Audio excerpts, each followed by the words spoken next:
इस कहानी की शुरुआत महाकाल शिव जी के मंदिर को दिखाते हुए होती है और ये रहे कांतीलाल जी जो कि भोले बाबा के बहुत बड़े भक्त हैं और यह कोई भी काम करने से पहले शिव जी को हमेशा याद करते हैं। और इनकी एक पूजा के सामान की छोटी सी दुकान है और उनका परम मित्र रवि उनकी दुकान को संभालता है। और रवि बताता है कि कांति बाबू को यह बैग छोड़कर चला गया है। तो कांति बोलता है कि वह बैग अंदर रख दो, मैं शाम को घर लेकर चला जाऊंगा। और शाम को जब कांति जी घर पहुँचते हैं तो उन्हें पता चलता है कि उनका बेटा अपने दोस्त के यहाँ पर पढ़ने के लिए गया है और आज रात वह वहीं पर रुकेगा। और कांति वह बैग अपनी बेटी नंदिनी को अंदर रखने के लिए कह देता है। और अगले दिन जब कांति पूजा के दर्शनार्थी को कुछ समझा रहा होता है तभी उसे हॉस्पिटल से कॉल आती है। और जब कांति हॉस्पिटल में डॉक्टर से मिलता है तो डॉक्टर कांति को समझाता है कि आपका बेटा जवान हो चुका है, यह मामला थोड़ा सा गंभीर है। और उसने जोश जोश में यह लिंग को बड़ा करने वाली दवाई खा ली है जो कि उसने 3 बार ले ली। और इसके बाद वह हस्तमैथुन करने लगा जिस वजह से कि वह बेहोश हो गया है। और डॉक्टर कांति को समझाता है कि आप अपने बेटे से बात करो और बेहतर यह होगा कि आप उससे एक दोस्त की तरह बात करें और तभी वह खुलकर आपको सारी बातें बता पाएगा। और इसके बाद कांजी अपनी पत्नी और अपनी बेटी को घर जाने के लिए बोलता है और रात को विवेक को घर लेकर पहुंचता है। विवेक से कहता है कि अब तुम आराम करो, हम कल सुबह बात करेंगे। और अगले दिन कांति अपने बेटे के दोस्त राहुल से जाकर मिलता है और कहते हैं कि अगर तू मुझे सच्चाई नहीं बताएगा तो मैं सारी बातें तेरे पापा को बता दूंगा। तो राहुल बताता है कि अंकल स्कूल में सालसा डांस का प्रोग्राम था और उधर विवेक और सोफी पार्टनर होकर डांस कर रहे थे, मगर इस बात से सोफी का बॉयफ्रेंड रोमेल खुश नहीं था। और अगले दिन विवेक ने देखा कि उसका पार्टनर चेंज हो चुका है और टीचर के पूछने पर विवेक को पता चलता है कि यह सोफी ने ही किया है। जिसके बाद के क्लास में रोमेल विवेक का मजाक उड़ाने लगा ये बोलकर कि इसका काफी छोटा है और इसीलिए तुझे कोई भी लड़की नहीं मिलती, सोफी मेरे साथ है, इसमें भी कहीं न कहीं मेरा साइज मैटर करता है। और विवेक मानो उस बात को अपने दिल में बैठा चुका हो, वह घंटों तक इंटरनेट पर आर्टिकल्स पढ़ता और स्केल से अपने लिंग का मेजरमेंट किया करता। और इंटरनेट से उसे पता चला कि छोटा लिंग होने की वजह से आपकी गर्लफ्रेंड आपको छोड़ देगी, आपका गृहस्थ जीवन भी खुश नहीं रहेगा और बहुत सारे लोग इसी वजह से सुसाइड भी कर लेते हैं। और यह सब चीजें देखकर विवेक काफी परेशान हो चुका था। और आर्टिकल्स में ये भी लिखा हुआ था कि अगर आप डेली हस्तमैथुन करते हो तो धीरे धीरे आपका लिंग बड़ा हो सकता है। और एक दिन जब हम स्कूल से आ रहे थे तो एक व्यक्ति कुछ दवाई बेच रहा था और वह दावा कर रहा था कि जड़ी बूटी लगाने से आपका लिंग जरूर बड़ा हो जाएगा। और विवेक ने उससे एक की जगह 10 शीशियां लेकर खत्म कर दी, मगर कोई भी फर्क नजर नहीं आया। और फिर वह एक बैनर देखकर एक डॉक्टर के पास भी गया जो कि लाइट के साथ कुछ एक्सपेरिमेंट करता था। और विवेक को बोला गया कि अगर यह लाइट जली तो समझ लेना तुम कैपेबल नहीं हो। और वह रेड लाइट जल जाती है जिससे कि विवेक काफी ज्यादा परेशान होने लगा था। और फिर विवेक को अपने सीनियर स्टूडेंट से वाइग्रा के बारे में पता चलता है और वह मेडिकल स्टोर से लाकर एक की जगह 3-3 खा लेता है और मास्टरबेशन करके बेहोश हो जाता है। और घर जाकर कांति जी विवेक को बोलते हैं कि बेटा हम मिडिल क्लास फैमिली से बिलोंग करते हैं और मैंने काफी सारे रुपए उधार लेकर तुम्हारा इंग्लिश मीडियम के इतने बड़े स्कूल में नाम लिखाया है, ये सोच कर कि अगर तुम पढ़ोगे तो हमारा गरीबी दूर हो जाएगा, मगर तुम ये सब कर रहे हो, छी छी छी। और आज तुम मुझसे प्रॉमिस करोगे कि आज के बाद तुम कभी भी ऐसा नहीं करोगे। तो विवेक कहता है कि पापा मैंने मन ही मन बहुत सारे प्रोमिस किए हैं, मगर अब यह मेरी आदत बन चुकी है। और अगले दिन जब कांति विवेक को स्कूल छोड़ने के लिए जाता है तब उसे प्रिंसिपल साहब बुलाते हैं और विवेक का एक वीडियो दिखाते हैं जब विवेक टॉयलेट में हस्तमैथुन कर रहा था। रूमेल और उसका दोस्त मिलकर उसकी वीडियो बनाकर सोशल मीडिया पर डाल देते हैं। तब स्कूल वाले और मंदिर के ट्रस्टी कहते हैं कि आपका बेटा ऐसा काम स्कूल में कैसे कर सकता है, अब इसे स्कूल तो नहीं रखेगा, साथ ही उसका रेस्ट्रिक्टेड फॉर्म भी बनाया गया होता है जिससे कि कोई भी स्कूल उसे नहीं रखे। साथ ही उससे यह भी बोलते हैं कि कल से इसे स्कूल आने की जरूरत नहीं है। तो कांति विवेक से कहता है कि बेटा यह बात घर पर बताने की जरूरत नहीं है, मगर वह वीडियो कहाँ रुकने वाला था, वह वीडियो इंटरनेट पर अपलोड हो चुका था जो कि अब चारों तरफ फैल चुकी थी। इस वीडियो की वजह से उसकी बहन नंदिनी और उसकी माँ शांति को बहुत कुछ सुनने को मिल रहा था जिससे कि वह लोग काफी ज्यादा परेशान हो चुके थे। फिर गंगा घाट पर कांति शिव जी से विनती करता है कि मैं आपका परम भक्त हूँ और मेरे बेटों के साथ यह सब क्या हो रहा है, मुझे रास्ता दिखाएं। तभी एक आकाशवाणी होती है और शिव जी के रूप में उनका एक दूत गंगा जी की कोख से डुबकी लगाकर निकलते हैं और वह कांति के माथे पर गंगा जल छिटकते हैं। शाम को कांति लाल को पुलिस स्टेशन से कॉल आती है और वह बोलते हैं कि अपने वकील को भी अपने साथ लेते आना। पुलिस स्टेशन में हम महाकाल को देखते हैं जो कहते हैं कि अगर मेरा सामान नहीं मिला तो मैं यहीं पर तांडव करूंगा और सब कुछ उथल पुथल कर दूंगा। और दूसरी तरफ रोमेल के पिता बोलते हैं कि आपके बेटे ने मेरे बेटे का गला पकड़ के उसे मारने की कोशिश की, अटेम्प्ट टू मर्डर केस मैं उसके ऊपर डालूंगा। तो कांति कहता है कि सर मेरा बेटा बड़ा सीधा है और वह बिना मतलब कहीं पर भी नहीं उलझता। तो रोमेल के पिता कहते हैं कि हाँ कितना सीधा है वो हमें पता है सर, आप ये वीडियो देखिए। तो वह ऑफिसर वीडियो देखकर कहते हैं कि हाँ कांति साहब मुझे समझ आ गया कि आपका बेटा कितना सीधा है। तो वह पुलिस ऑफिसर विवेक को अपने पास बुलाता है। पहले तो विवेक काफी हिचकिचाता है, मगर जिसके सर पर महाकाल का हाथ हो तो कोई उसका क्या बिगाड़ सकता है। जब महाकाल ने उसके हाथ पर हाथ रख दिया तो वह उनके पास जाता है। तो कांति विवेक से उन लोगों से माफी मांगने के लिए कहता है। जब विवेक माफी नहीं मांगता तो कांति उसे वहीं पर जोर जोर से थप्पड़ मारने लगता है। तभी महाकाल कहते हैं कि सत्य को कभी दबाया नहीं जा सकता, हर हर महादेव कहकर वह वहाँ से चले जाते हैं। और फिर रात को कांति और उसके घर वाले गाँव जाने के लिए तैयार हो रहे होते हैं और वहीं विवेक वॉशरूम में पॉइजन पी रहा होता है। फिर वह लोग स्टेशन पहुँचते हैं, मगर कांति को बैठने के लिए जगह नहीं मिल रही थी। फिर वह देखता है कि एक बेंच पर कोई सोया हुआ है। जब वह उसका कंबल हटाता है उधर कोई और नहीं साक्षात महाकाल होते हैं। तो कांति पूछता है कि भाई तुम्हें तुम्हारा सामान मिला और तुम्हारे यह गले को क्या हुआ।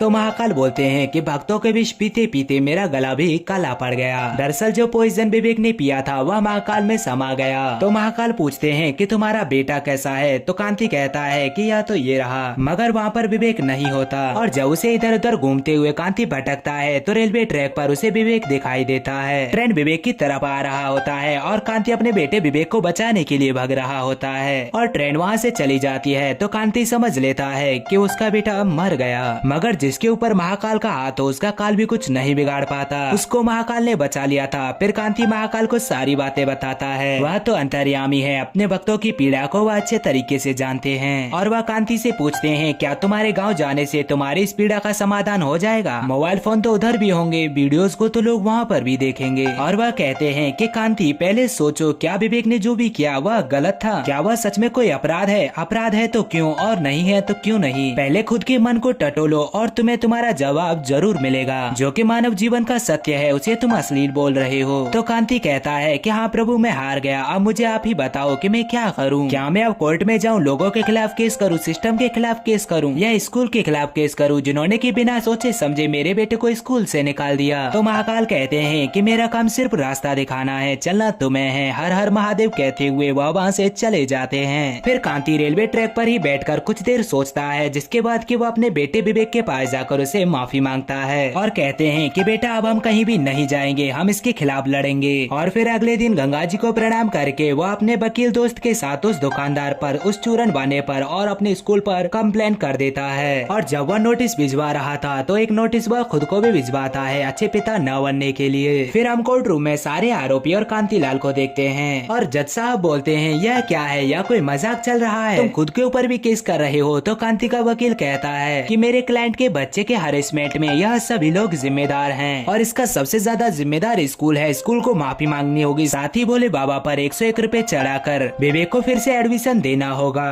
और फिर स्टेफन स्कूल की तरफ से लॉयर कामिनी आती है और वह बहुत बड़ी लॉयर होती है और वह आते ही सारे इंडिविजुअल लॉयर से कहती है कि मैं आपकी तरफ से यह केस लड़ूंगी। तो कांति का लॉयर कहता है कि मैं इनसे नहीं लड़ सकता, ये बहुत बड़ी लॉयर हैं, तुम किसी दूसरे वकील से बात कर लो। तो कामिनी कहती है कि माय लॉर्ड यह केस किस बिहाफ पर रजिस्टर किया गया है, इनके बेटे ने जो गलत हरकत की जिसकी वजह से कि इनके बेटे को स्कूल से निकाला गया और यह केस भी बुनियाद है। फिर कांति कहता है कि सर मुझे थोड़ा सा वक्त दिया जाए, मेरा वकील भी जा चुका है। फिर कांति को कोर्ट अगली डेट दे देता है। कांति घर पर जाकर देखता है कि उसकी बेटी रो रही होती है और वह बोलती है कि भाई ने यह सब करने से पहले हमारे बारे में एक भी बार नहीं सोचा, मोहल्ले वाले हमारे ऊपर थूक रहे हैं। तभी अलमारी के ऊपर से दुकान से लाया गया वह सूटकेस गिरता है, उसमें से कुछ पुरानी पुस्तकें और कुछ मूर्तियाँ गिरती हैं। कांति वह बुक्स देखकर एकदम हैरान हो जाता है और सारी बुक्स को धीरे धीरे करके पढ़ने लगता है। और जब उसे इंटरनेट की जरूरत पड़ती है तो उसकी बेटी उसकी मदद करती है, क्योंकि आखिर में अपना ही परिवार अपने काम आता है। फिर कांति कोर्ट में जाकर शुद्ध हिंदी में पिटीशन देता है और कहता है कि सर मेरी तरफ से कोई भी केस नहीं लड़ना चाहता, जिस वजह से कि मैं अपना केस खुद लड़ना चाहता हूँ। और जज साहब भी उसे इजाजत दे देते हैं। तो कामिनी कहती है कि जज साहब इनके बेटे ने स्कूल के अंदर जो भी काम किया वह बहुत ही शर्मसार है। तो कांति कहता है कि क्या शर्मनाक, क्या अश्लील, क्या बोल रही हैं आप। तो जज साहब कहते हैं कि आप ऐसे ही काउंटर नहीं कर सकते, जब आपको बोलने के लिए कहा जाए आप तभी बोलें। तो कांति कहता है कि हस्तमैथुन करना कहाँ गलत है, किस किताब में लिखा हुआ है, आप मुझे दिखा दो, मैं आपकी बात मान जाऊंगा। तो कामिनी कहती है कि यह कहीं लिखा हुआ नहीं है, यह मोरल ही गलत है और इसी वजह से स्कूल ने इनके बच्चे को रस्टिकेट किया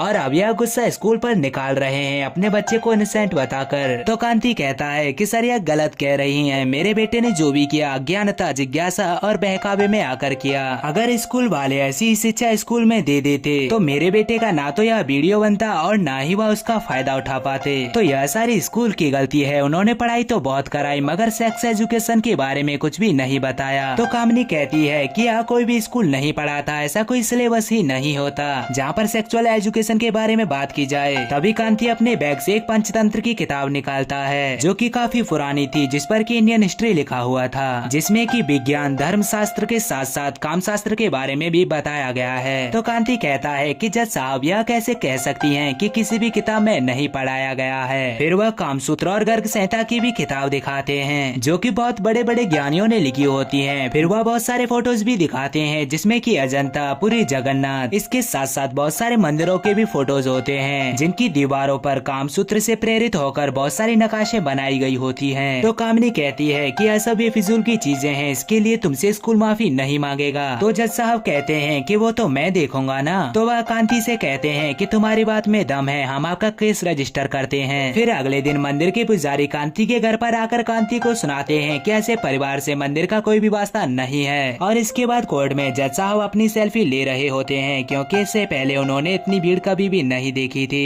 इसके बाद कामनी कांति से कहती है कि अगर तुम सेक्स के बारे में खुलकर बातें करना चाहते हो तो मैं विवेक को बुलाना चाहूंगी। और विवेक को कटघरे में लाया जाता है। तो कामनी विवेक से पूछती है कि तुमने स्कूल के बाथरूम में जो भी किया क्या वह तुम्हारी नजर में ठीक था, और तुमने स्कूल के बाथरूम में जो भी किया क्या तुम बोलकर बता सकते हो। और कामनी जब और भी ज्यादा जोर देती है तो विवेक कटघरे से निकलकर भाग जाता है। और जब रात को सभी लोग सो रहे होते हैं तभी कोई बाहर शिव जी के गाने गा रहा होता है। और जब कांति बाहर जाकर देखता है तो वहाँ कोई और नहीं साक्षात महाकाल होते हैं। मगर मूर्ख कांति को क्या पता कि वह साक्षात शिव से बातें कर रहा है। तो शिव जी कांति से कहते हैं कि कांति परेशान मत हो, जो सुनने में अच्छा लगे वह बोलो, शर्म मत करो, जो बात पूरी दुनिया को पता है उसके बारे में खुलकर लोगों को बताओ, तुम्हारी समस्या का समाधान हो जाएगा। हर हर महादेव कहकर वह वहाँ से चले जाते हैं। अगले दिन जब कामनी तमाशा करने के लिए कोर्ट में कांति की पत्नी और बीवी को बुलाती है तब कविता और नंदिनी मानो पानी की तरह सब बातें बता रही थी। तो नंदिनी कहती है कि मास्टरबेशन तो नॉर्मल है, सभी लोग करते हैं। तो कविता कहती है कि बचपन के समय तो सभी ने किया होगा, क्यों जज साहब आपने नहीं किया, इसमें शर्म किस बात की। तो कामनी कहती है कि आपकी फैमिली तो काफी ज्यादा मॉडर्न है, घर से आप सिखा कर लाए हो ना, चलो ये भी ठीक है। तो शालिनी कहती है कि जज साहब मैं एक सेक्स वर्कर को इस कटघरे में बुलाना चाहूंगी जिसका बच्चा भी उसी स्कूल में पढ़ता है, मगर हमने कभी भी उन लोगों के ऊपर दबाव नहीं बनाया और ऐसी अश्लीलता को हम कभी भी एंटरटेन नहीं करेंगे, और इसी वजह से विवेक को रस्टिकेट किया गया।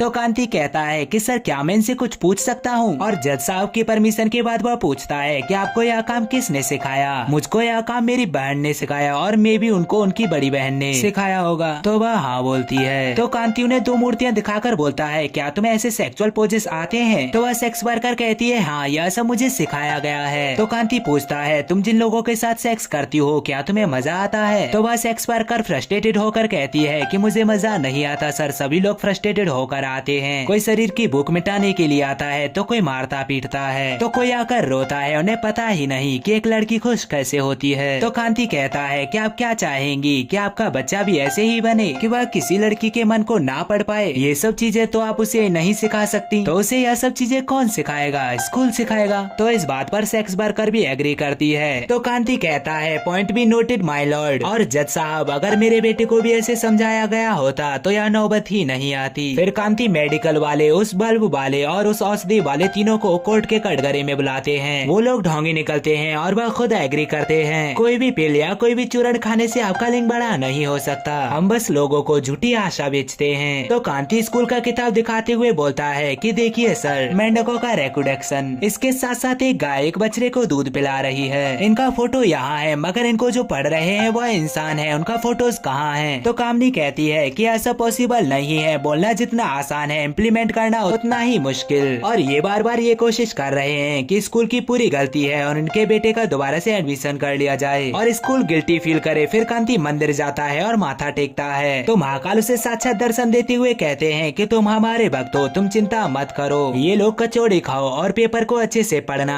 कचौड़ी खाते समय कांति को पेपर में कुछ कोटेशन दिखता है। फिर कांति पेपर की दुकान पर जाकर पुराने पेपर और कुछ रद्दी खरीदता है और सारी तैयारी के साथ अगले दिन कोर्ट में पहुंचता है। तो कांति कहता है कि सर यह बायोलॉजी की क्लास का टेम्पलेट पैम्फलेट है जो कि मुझे बायोलॉजी की क्लास में मिला। इसमें सब कुछ है मगर हमारे गुप्त अंग का इसमें कोई भी जिक्र नहीं है। तो कामिनी कहती है कि इसलिए नहीं है क्योंकि उन्हें गुप्त अंग बोला जाता है। तो कांति कहता है कि ऐसा किसने बोला, हमने ही बोला ना। अगर हम पैर को गुप्त अंग बना ले तो क्या तुम अपने पैर को ही छिपा लोगी? और कांति कहता है कि जज साहब जो जैसा है हमें वैसा बताना होगा। बच्चे अगर देखेंगे नहीं तो सीखेंगे कैसे? और वह बहुत सारे चौंका देने वाले डेटा प्रेजेंट करता है जहाँ पर कि बहुत सारे सेक्सुअल डिसीज और बहुत सारे लिंक के बारे में बताया गया है। और इसी के साथ साथ गुड टच बैड टच क्या होता है यह सब बच्चों को पढ़ाया जाए। और ऐसे ही बहुत सारे डेटा प्रेजेंट करता है जो कि कोर्ट में किसी को भी नहीं पता थे। और जब कांति घर पर होता है तो उसके घर पर पुलिस आती है। टोटल 47 केसेस लेकर जो कि देश के अलग अलग कोनों से हुए थे, जो कि कोर्ट में बोले गए उनके कुछ शब्दों की वजह से हुए थे। फिर स्कूल वाले कांति को सेटलमेंट के लिए स्कूल में बुलाते हैं और 1 करोड़ रुपए ऑफर करते हैं। स्कूल के प्रेशर और समाज के प्रेशर की वजह से उसने हाथों कर दिया और सिग्नेचर भी कर दिए। मगर घर लौटते समय उसका एक गाड़ी से एक्सीडेंट हो जाता है और फिर हॉस्पिटल के आईसीयू रूम में उसे महादेव दिखते हैं और उसे बोलते हैं कि तूने मेरा पूरा रूप नहीं देखा, और उसे अपना संपूर्ण रूप में दर्शन देते हैं। तब कांति जोर जोर से रोते हुए कहता है कि महोदय मैंने आपको नहीं पहचाना, मुझसे इतनी बड़ी भूल कैसे हो गई? तो महादेव कहते हैं कि इससे भी बड़ी भूल ये है कि तू अपने मार्ग से भटक गया। मेरा वक्त होने के बाद तू मार्ग से कैसे भटक सकता है? तू महादेव का भक्त है, तू मर नहीं सकता। तूने जो अधूरा काम छोड़ा है तू उसे पूरा कर। फिर कांति जिंदा आईसीयू से बाहर निकलते हैं जिन्हें देख करके सभी लोग हैरान थे। और फिर महादेव उसे कोर्ट तक लिफ्ट देते हैं। और तब तक कामिनी कोर्ट में यह प्रूफ कर चुकी थी कि कांति लालची था और उसने पैसे के लालच में आकर यह सब किया। मगर उसे क्या पता था कि खेल अभी बाकी है। तो कांति कहता है कि सर मैंने स्कूल के दबाव में आकर चेक तो ले लिया था मगर मैंने बैंक में जाकर वह कैश नहीं कराया। तो कामिनी कहती है कि चलो ठीक है, अगर विवेक स्कूल में आने के लिए रेडी है तो हम लोग उसे एडमिशन देंगे। अगर विवेक के अंदर हिम्मत है तो सबके सामने आकर अपना जुर्म एडमिट करे और स्कूल को आकर ज्वाइन करे। मगर कामिनी को क्या पता कि उसके ऊपर महाकाल का हाथ है। तो विवेक आकर कहता है कि मैम मैंने जो भी किया वह ठीक था मगर उसके लिए वह जगह गलत थी। तो विवेक के स्कूल के दोस्त कहते हैं कि विवेक ने जो किया वह ठीक था, वह हम सब भी करते हैं और इसमें कोई भी शर्म की बात नहीं है। तो जज कहते हैं कि हमारे एजुकेशन सिस्टम में यह बहुत बड़ा लूपहोल है और अगर अभी भी हमने अपने एजुकेशन सिलेबस में सेक्स एजुकेशन नहीं जोड़ा तो बच्चे गलत संगत में पड़ जाएंगे और गलत जगह से इन्फॉर्मेशन लेकर अपनी लाइफ को खतरे में डाल सकते हैं। और हमारे पेरेंट्स और हमारे टीचर को भी बच्चों के साथ अच्छे से बातें करनी चाहिए और उनकी उम्र के हिसाब से उन्हें सही नॉलेज देनी चाहिए। और इसी के साथ यह शानदार मूवी यहीं पर खत्म हो जाती है।